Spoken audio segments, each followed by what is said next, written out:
De Luna arrived here with about 13 exploratory ships, about 500 soldiers, and about 1,000 civilian lives. But like I said, a hurricane swept through the area, and common practice for colonizers is they leave their very limited resources, like their food and their water, on the ships. Oh. And so when the hurricane blew through here, they were attached with their anchors, but the high winds and the waves that are blowing through there just ripped them right off. Those boats either sank or went all the way out into the ocean. Recovery was a possibility. Dive teams were sent down to see if they could recover anything, but all of the food and water was compromised by they had dive teams? Oh yes. Diving is actually a really ancient practice. There were different ways in which people could actually dredge entire ships from the ground if it wasn't as deep as they think it is. But not just ships, but any materials, like gold, very expensive items, because usually barrels will have really strong sealants to prevent those things from happening. In case of the ship does sink or it is beached or whatever, then there is a chance of recovering those products. Oh, got it. Yeah. Okay. So Tristan de Luna tried to stay here for about 2-3 years, figuring out a way for him to sustain himself and the surviving members of his team. Just did not end up working out. Yeah, so he ended up having to abandon Pensacola, where he died a poor, penniless man in a mental asylum. Oh, that's horrible. Yeah, if he was to be successful here in Pensacola, he actually would have been granted the title of the next great Spanish conquistador. That did not end up happening, of course. And so, because of the failure of Pensacola, that's when they went on to discover St. Augustine instead. 1565, though, yeah. But Pensacola was still considered a permanent settlement. It just didn't sustain itself. Right. And so Pensacola actually went abandoned for about 150 years. Yeah, nobody occupied this area. It isn't until about the late 1690s that the ball starts rolling again, because we have other European nations, because the Spanish and the Portuguese were the first ones to colonize this new world. And of course, France and Great Britain get word of this and like, I want to get into this kind of deal. So the British and the French, they start coming in here, and they started a colonization way, way up north, and they started making their way down south. But the problem was the only North American continent that Spain had control of was Florida. So they were blocking their ability to go further south down. Oh, yeah. Right. So that is when we start to see these tensions between these three superpowers. Now, the French actually figured out that the Mississippi River takes them all the way down here at a very fast level. And so when they discovered that nobody occupied this area, they thought it was up for grabs. Spain gets word of this and says, no, that's not how this works. It's still there. Yeah, exactly. Even though they didn't fully occupy this area, they're like, I still signed papers for it or whatever. And put their flag there. Pretty much. And so there's a race between France and Spain of who gets to Pensacola first. The Spanish come out victorious. So by the late 1690s, back under Spanish control and remained consistently occupied by that point. Oh, wow. Okay, so then they had a consistent and they just kind of understood of being like, this isn't a very strategic area, especially because Pensacola Bay was the whole reason they wanted to colonize this area in the first place. Yeah, that makes sense. Pensacola Bay is very unique because there's only one way to get into the bay, meaning there's only one way to get out of the bay. So it's very easily defendable. And so when the Spanish are occupying Pensacola, as there were several different occupation periods, you will notice a trend of them just not being able to survive here and let alone thrive here. Two main reasons for that: mosquitoes and hurricanes. One of those two problems that cost a lot of people their lives. If you're talking about a huge devastation, probably one of those are the reasons. Yeah. And so because of that, people just, really didn't seem to mind it all that much, because it was like, what else am I supposed to do? But then as we're starting to emerge more and more into this idea of what makes this North American continent different than everything else. And so when we start to see the British and the French start fully making their way further down here, we start to see war break out amongst these three superpowers. And this is actually a really funny event. It's known as the War of the Quadruple Alliance. Mostly it goes on in Europe, but here in Pensacola, we start to see this strange phenomena where Pensacola is being volleyballed back and forth between the French and then the Spanish, the French and then the Spanish and then the French and then the Spanish. Based on what was happening in Europe, too. Exactly. Because even though we are an entire ocean away from them, they are still citizens of those countries. So therefore, they have a responsibility and a duty to defend those countries. But the funny thing is that's why Pensacola is referred to the city of five flags, because the French, although we kept volleyballing back and forth with them, they did officially occupy us for a number of years. And so by the end of it all, we were granted back over to the Spanish. They went on to discover French Louisiana. Spain stays here through the 1720s, 30s, 40s, 50s, and onwards. And then we have another war that breaks out here. I'm sure you guys maybe heard of this one before. Sometimes it's referred to as the French and Indian War. War of 1812? No, that's actually a different one. This is also referred to as the French and Indian War. Oh, okay. Yeah. So this was kind of like leading up to the Revolutionary War. This was kind of like the last like official like stand of European control, if you will. And so we have the French and their Native American allies, the British and their Native American allies. This was at a point when Great Britain really established itself as not only a superpower, but a world superpower. And so there was a lot of fighting between the two of them. Spain kind of stayed out of the way. They're like, this has nothing to do with me. Y'all take care of what you need to do. And so what ended up happening was, by the tail end of the war, it seemed like the Spanish were joining the French side. And Great Britain said, absolutely not. That is unacceptable. And especially since the French were being absolutely demolished by the British. So they needed all the help they can get. So Great Britain decides to hit where it is going to hurt the most. England decides to invade two very important Spanish colonies, the Philippines and Cuba. The reason why these colonies are so important is because of their large sugar plantations. That's where he's from. Sugar plantations. Sugar in general is such a highly sought out resource. And actually it was not only a symbol of status, but it was used in all types of different food of the high society people. And that's kind of why this golden age of exploration was launched in the first place, because the exotic spices and other silks and products that were coming from the east was cut off due to the Ottoman Empire. They were slowly encroaching their way east. They were able to conquer Constantinople, Istanbul, if you will. And so basically they just told Europe, so sorry, these are our lands now. So they were cut off. That's when Christopher Columbus comes into the picture, where the Spanish ask him, see what else you can find out there. Now, of course, when he got to the Americas, he thought he hit India. Turns out you cannot go the opposite direction and just hope for the best. That's not how it works, but it was at least a good try. And so the British decide to conquer those two very important colonies, and of course that's a big problem for the Spanish. So that's when the Spanish decide to make a deal with the British. So the deal was, Spain says to Great Britain, I will give you all of Florida if you give us the Philippines and Cuba back. And the British end up agreeing. And this was also a momentous moment, because this was kind of the last North American territory that Great Britain needed access to control all of the East Coast. So this was a very, very important deal. Not a lot was going on here in Florida in terms of economics, but they're still like, I'll take it. Why not? Absolutely. I'm thinking of the resources. Exactly. During the end of the French and Indian War, 1763, France actually had to give up quite a few of their North American territories, but they granted those over to the Spanish. So the Spanish were at that point then considered Spanish Louisiana instead of French Louisiana. And so Pensacola and all of Florida being part of the British colonies, life is finally starting to look up for us over here. The British kind of help us out, develop different ways to allow us to not only survive here, but thrive as well. One of the main things that the British do for us, for all of Florida, is they realize that this is a vast territory. It's a lot bigger than a lot of people anticipate it being. So they decided to split Florida into two. We have West Florida, the capital being Pensacola over here, and then we have East Florida, the capital being St. Augustine. Oh, got it. I always say that to people just to really drive the point home.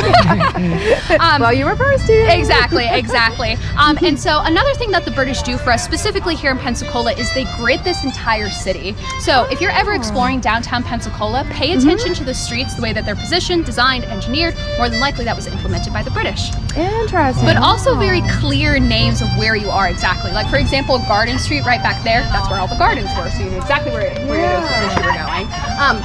A lot of the streets here are named after Spanish people, battles, stuff like that. So it doesn't sound like it came from a British mindset. That's because it didn't. Oh, got it. Okay. Yeah. However, with all of the progress that was being made, that's when the Revolutionary War breaks out. Okay. So what was Florida's Still not to the War of 1812. No, not quite yet, but that is going to be coming up. I was a little off there. So when the Revolutionary War breaks out here, Florida's participation wasn't a whole lot, because we're finally thriving under British control. Why would we want to do anything to change that? We remain just kind of neutral. A letter was sent from the Continental Congress to the Florida governors to explain, hey, you should join our cause. And they said, join up with it. They were like, you're going up against the British Empire. I don't really think that's going to work in anybody's favor, let alone myself. So y'all just do what you need to do. So Florida actually became a safe haven for a lot of loyalist groups that were escaping the North. They decided to come down here. Interesting. But things would start to change up around 1781 with a guy by the name of Bernardo de Galvez. He was the Spanish governor of Spanish Louisiana. Louisiana at the time. And he and other Spanish officials believed Florida belongs to the Spanish. It should not be in British hands. Let's also just say that the British and the Spanish were not the best of friends at the time. So it was just like a really tensive relationship between them. And so Bernardo de Galvez decides to muster up a militia of men in Louisiana. These are all Spanish soldiers. None of them are American patriots. And he decides to march from Louisiana here in Pensacola. As he's marching along, he is obviously taking over forts, he's conquering areas, and he's taking down British troops, but he's not meeting a lot of resistance until he gets here to Pensacola, because he gets all the way to Fort George, which is in front of the Pensacola History Museum, where Fort George is set up, and all of his men are just like, I'm tired. Let's just go. Let's grab a drink. Yeah, it's hot. Let's go grab a drink. I don't want to do this anymore. Mosquitoes. Exactly. Because once again, these are Spanish soldiers, not American patriots. So they're kind of looking around being like, what do I get out of this? Yeah, that's very true. Yeah. And so Bernardo de Galvez, who is a big believer in this cause, whether or not it's because he wants Florida to be granted back over to the British or he just really wants to stick it to the British, either way, he decides he's going to storm Fort George by himself. And so perhaps he knew exactly what he was doing. We cannot say for certain, but his men saw this great heroic act and decided to join right on with him. Oh, wow. Yeah, so a full-blown battle breaks out here in Pensacola. And now, military technology at this point was extremely advanced. The downside is they don't have great direction to them. So when you shoot your cannon, shoot your gun, you just hope and pray, cross all your little fingers and toes it hits the target you're intending. It's very much like a please, please, please, please, please. Yeah. And so miraculously what ends up happening is one of the Spanish soldiers shoots their cannon on their side. This hot iron ball goes flying through the air and it rolls into an area where they keep a lot of the gunpowder and boom, everything explodes. Right over here, this happens. Yeah, right over there, right over there. And so, you know, of course, the British saw that, and quite a number of men lost their lives, and they basically said, all right, enough's enough. I'm throwing in the white towel. You can have it. No more, please. And so it was a great victory for the Spanish, but it was also happening at a momentous time because the Battle of Yorktown was also going on. Oh, wow. Yes. So miraculous that it was happening at the same time. Can't say for certain if that was intentional or not. I don't think it was, but it's just fascinating that happened relatively at the same time. And so when the Revolutionary War ended, the British lose.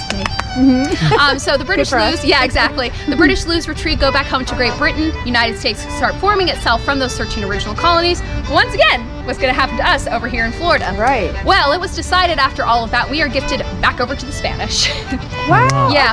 I kind of like to think of the Spanish in this story like that toxic ex you can't seem to get rid of. No matter how many times you change your Facebook profile, your phone number, and everything, he just somehow finds you, and you're like, I thought I got rid of you.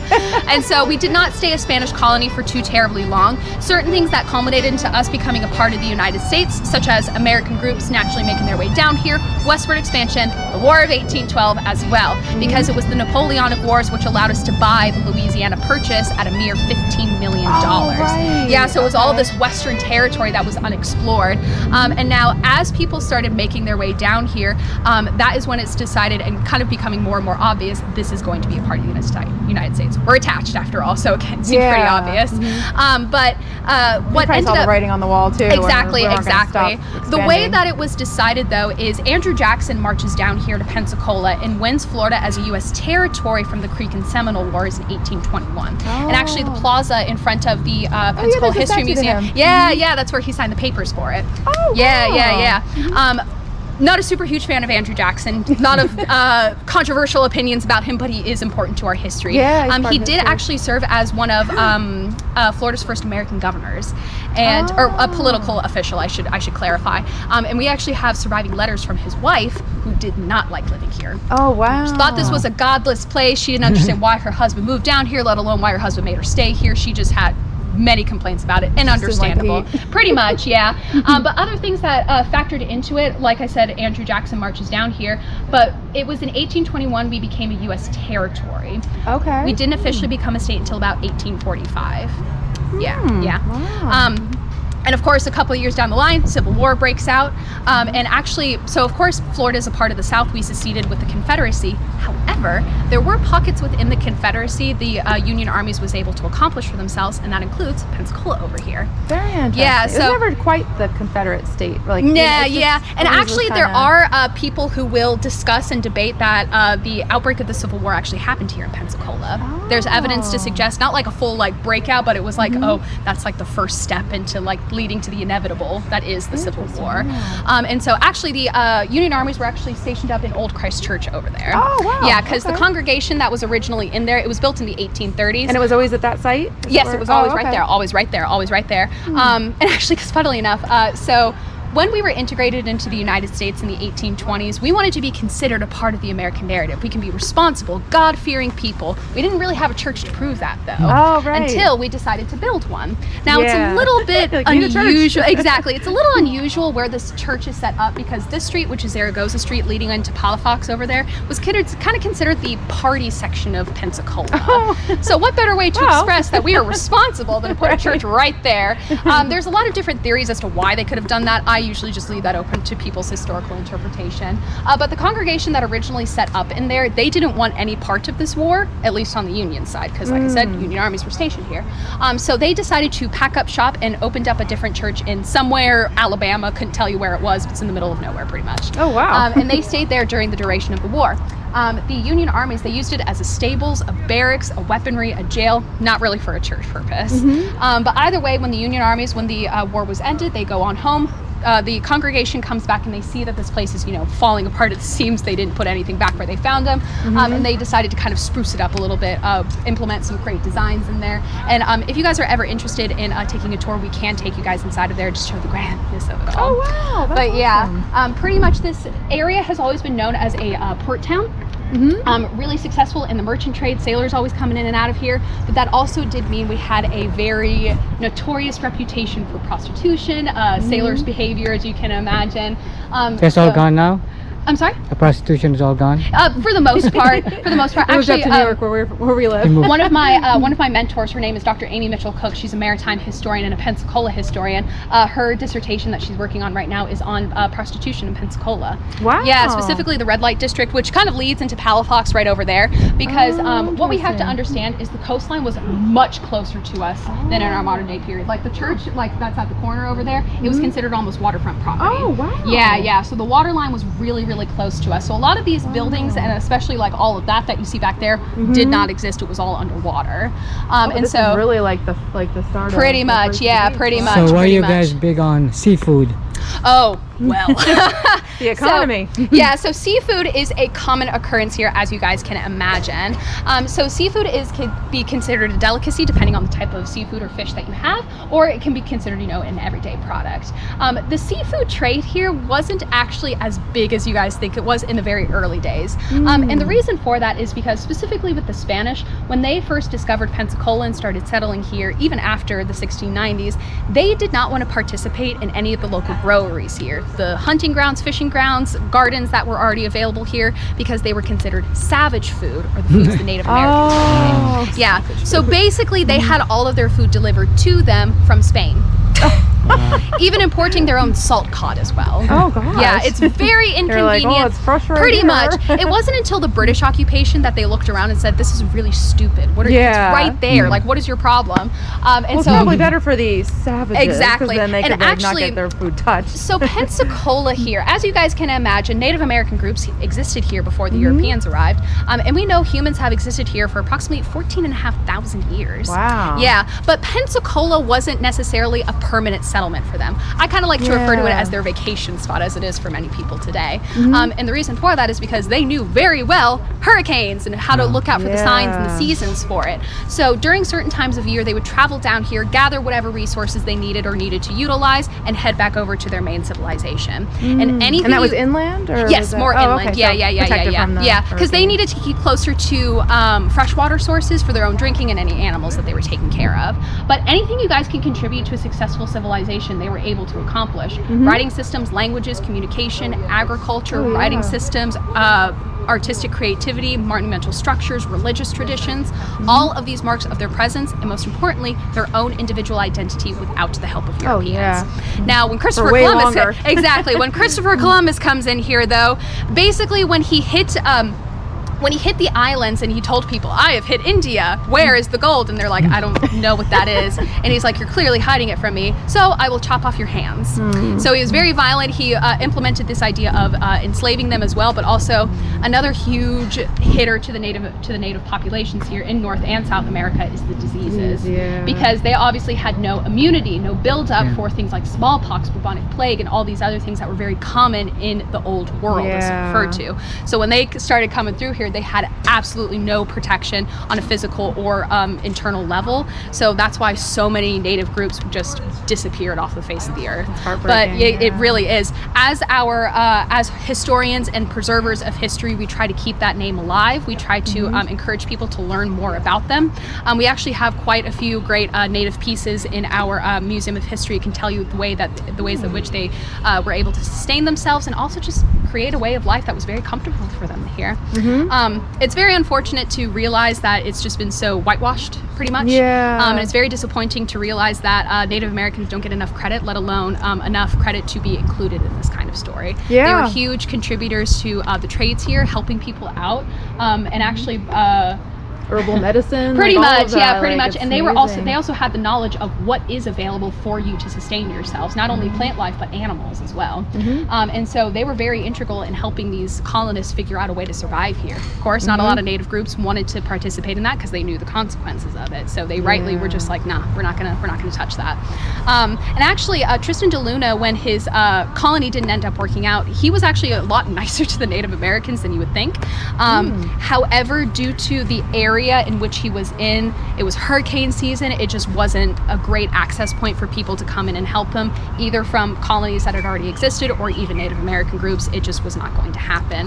So he did ask for aid. He did write letters. He asked the local Native Americans, and they tried their best to help him out. But given where he was and just kind of the weather situation, it just wasn't going to work out. How severe is the hurricane, and how often? So our hurricane season is pretty much from about I want to say beginning of summer to about winter time, pretty much. And fortunately for us over here in Pensacola, we do have a little bit of natural protection just from where we are. We're very, very up north, and especially where we are in that northern part. So the hurricanes that we have experienced most recently, we just kind of get their leftovers, pretty much. So we do experience extreme storms here. Probably the worst storm that I can really remember is Hurricane Ivan.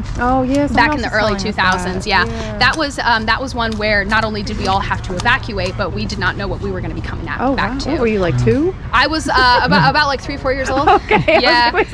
Wow. Well, and it was interesting too because when we had to evacuate, we went to Texas, where my dad's brother is. So we stayed there for a number of days, but my parents had to come back here for work. They worked at Mediacom, the cable company, so they had to help out with the power lines. So they had to leave their children behind. But I didn't fully put it together what was going on because my aunt and uncle are like, fun time, let's go to museums and let's have a great time. So they were obviously trying to distract me and my sister. It was when we got back, quite a lot had already been cleaned up by that point because of course airplanes are coming in. Fortunately, our house had little damage to it. It was just mostly yard work that had to be done. My grandparents' house, on the other hand, because they lived right on the water. And so they asked us to go, can you go check on the condition of the house? 2-story house. From the front, everything looks relatively normal. Some yard work, cool, great, whatever. Go inside, everything is destroyed. Flooded? Yes, the windows are blown in, the furniture is either gone or scattered, their pier is gone, my grandfather's boat is gone. So the water really went up? Oh, it went all the way. So much so, because funnily enough, the only thing that survived in their backyard, the tire swing.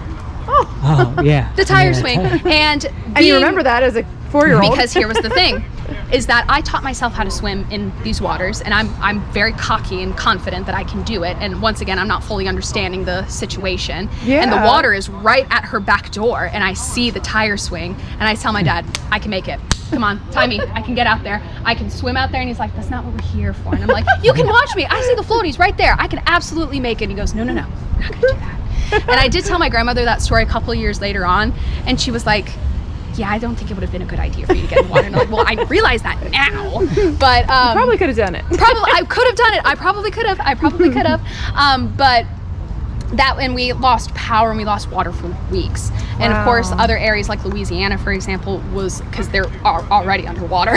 Yeah. So those areas were devastated a lot too. We have experienced surprise hurricanes here before. An example of that is Hurricane Sally.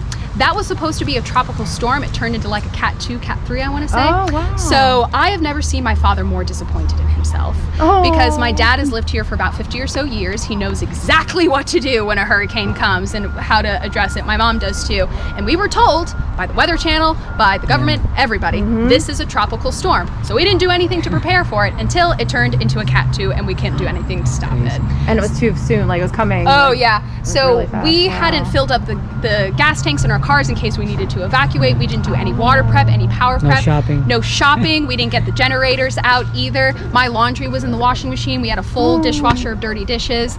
And, you know, it's one of those things where you just have to accept what's happening in front of you and just be like, where did you go? we stayed home because it wasn't as it wasn't bad enough to where we needed to evacuate, but we lost power and water for several days and we didn't have anything to help us out to prepare for it because no generators to help out with the refrigerator or anything else.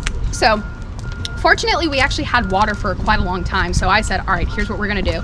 Took all of the dirty dishes out of the dishwasher, hand washed them, and I said that we're just going to leave that. My clothes were already wet, so I was like, I'm not even going to attempt to do that. And my dad got out his gas burner and we just had soup. Pretty much. It is quite cool to see like epic nature happen outside, and it's kind of like a nice show. However, at nighttime when all you're looking at is candles and wind, it's like if a ghost shows up here at any point in time, you're like, oh, back to nature here. Because my grandfather is crazy, and how as if he could have stopped Hurricane Ivan from destroying his house in the first place. In his mind, he could have done something. He refuses to leave his house, and so Hurricane Sally came through. And my grandmother's on the phone. Yeah, my grandmother's on the phone with my mom. Now, because of where they're located, all of their power and water is underground. So they had power and water for pretty much the entire time. Oh, but okay. You can see, like, because they have beautiful windows that lead into the backyard, and, you know, they're putting the sandbags out and everything. But my grandfather, because he's crazy, decides he's going to try and hoist the boat into the yard by himself. Waves are crashing, the wind is whipping, the boat is like rocking back and forth, and I just hear my grandmother's on speakerphone. I just hear her go, "Joseph, what are you doing?" And my mom is like, "What is happening right now?" Because not only does he do that with his own boat, he goes off and tries to help the neighbors do that as well, which is very sweet. But my grandmother's having a heart attack in this moment. I don't blame her. Yeah, being like, "Get in the house." Fortunately, their house was actually the only house that didn't flood. Wow. Yeah, they didn't have any internal flooding. My grandmother accounts that to her prayer, of which, of course. We have Joseph also 1, exactly. Exactly. We have had instances where we've had natural disasters that weren't contributed to a storm.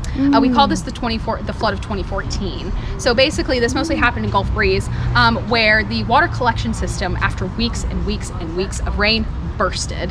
So all of this water, because it's also connected to the sewer line, mind you, as well. It all just burst and all this water came bubbling up. My neighbors, because I've lived in Gulf Breeze my entire life, my neighbors have lived there for like 70 years at this point. And they've lived in that same exact house, has never flooded until that moment. Wow. People were kayaking and canoeing out of their houses. Oh, wow. Yeah. You have to be careful because the water's dirty. So it was actually quite an incredible moment, because that's when we really started to see like the community coming together. Yeah. Because the Chamber of Commerce and like other government officials were supposed to take care of this, because this water collection system had been broken for weeks, months even. Yeah. Alarms were going off. People kept calling, being like, "Hey, are you going to fix this?" They never did anything in it. So they had to reimburse the entire city due to all the damage that was going on. Yeah. So, because, you know, my parents, we didn't have flood insurance. My parents are just watching the water come into their home, not being able to stop it at all. My mom comes bursting in my room. I'm asleep, mind you. I have no idea what's going on. Get everything off the floor! We have to get it off the floor! What? I was so confused. I didn't know what was happening. And we evacuated to a friend of ours here in Pensacola.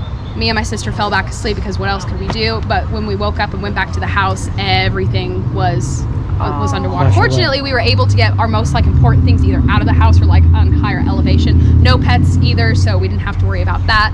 But it was still one of those moments when we were all just looking at each other like, what are we gonna do?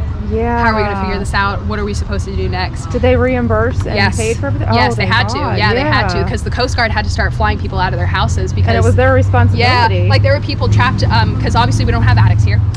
People were trapped in their basements for days because the water was so high they couldn't get anywhere else without jumping into the dangerous water. You don't know what's in it. You don't know if it's contaminated.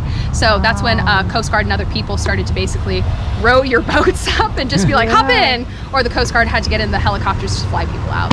Oh, man. Yeah. Wow. In my neighborhood specifically, there's a lot of children and elderly people. So that was another thing they had to take into consideration, just the overall safety. Yeah.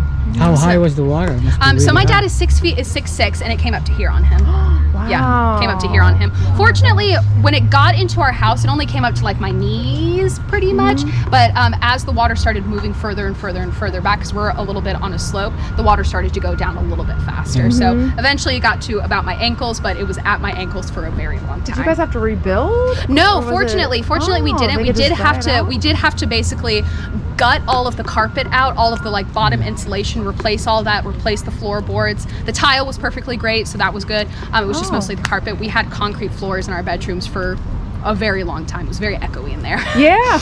And so it was very, and sometimes, you know, you forget that there's no carpet there. So like in the middle of the night when I go to the bathroom, I'm like, oh, why is it hard? Oh, it's just concrete. Okay. And like, so, you know, Let it dry out. I know, yeah. It was just, and we had fans going on in there for so Yeah. long, to the point of which I was like, I know that it's going to take longer if we turn off the fans, but it's driving me insane. Yeah. It's no longer white noise. It's just noise at this point. I cannot take it anymore. But like I said, that was when we really got to see the community come together and work together to figure out how can we fix this together. Oh, that's so that the was really upside wonderful. to- Yeah, That's yeah, what yeah. usually happen when the disaster. Yeah, happens. pretty yeah, much, you grew up in the much. Philippines and they had monsoon season Oh. every year. And Oh, they'd go yeah. up to their roof, right? Oh, Yeah, yeah. we get And wait that. up there for days sometimes. Oh, yeah. If you didn't You- bring supplies. Usually like, Southern Florida there's usually nobody gets to the worst blame. of yeah. there you go. Yeah, exactly. Yeah, the government there is not coming in to help. I will say I will say there are certain people that like try to like blame people for the destruction of their own house, being like, you didn't put the sandbags fast enough, blah, blah, blah. And it's just like, it's a hurricane. What do you want me to Yeah. do? What do you want me to do about it, Phil? Yeah. So you know, it's just those It's kind of nature. circumstances. Exactly. Are you a student at University Yes, of Florida? I'm a history master's student. West Florida? Oh, what is, wow. Yeah, Are yeah. you Let's come fatigued? this way so I can Huh? come this way. Oh, yeah. I can- Do you mind? No, not at all.